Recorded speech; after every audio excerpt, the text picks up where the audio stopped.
Ready na siya lumabas. Ano yung sinasabi mo kanina sa akin? Ano Sabi yun? ko, Ano? love mo pa din ba ako kahit may stretch marks?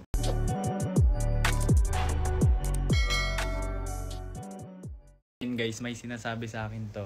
Ano yung sinasabi mo kanina sa akin? Ano Sabi yun? ko, Ano? love mo pa din ba ako kahit may stretch marks? Ayun guys, may stretch mark kasi siya. Hindi niya to pinapakita sa video kasi nahihiya siya. Nawawala na siya ng confident. Tapos lagi niya tinatanong sa akin kung kita. Love pa rin.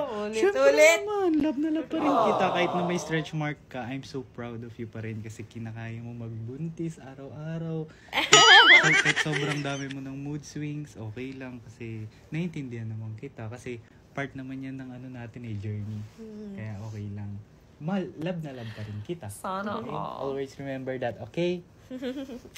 Kiss na. So ayan guys, may nag-comment dito, calamansi at honey daw yung gamot sa tonsillitis. Ano gagawin muna kita? Then guys, niready ko na yung sinasabi nyo. Pero wala kaming calamansi, lemon lang. Lemon at honey, ito yung lalagyan ko.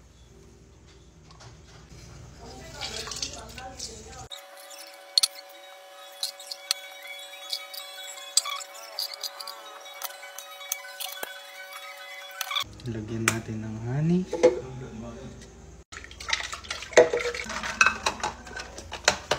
Guys, tapos na.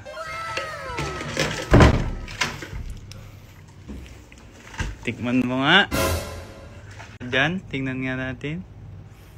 Ayan guys, sarap. Habang nag-iinom siya ng lemon juice niya. Ito guys, nilalagay din ni Bobby sa tummy niya. May instant whitening effect and nakaka-moisturize siya ng balat. Ayan. Ready na siya lumabas. Yes.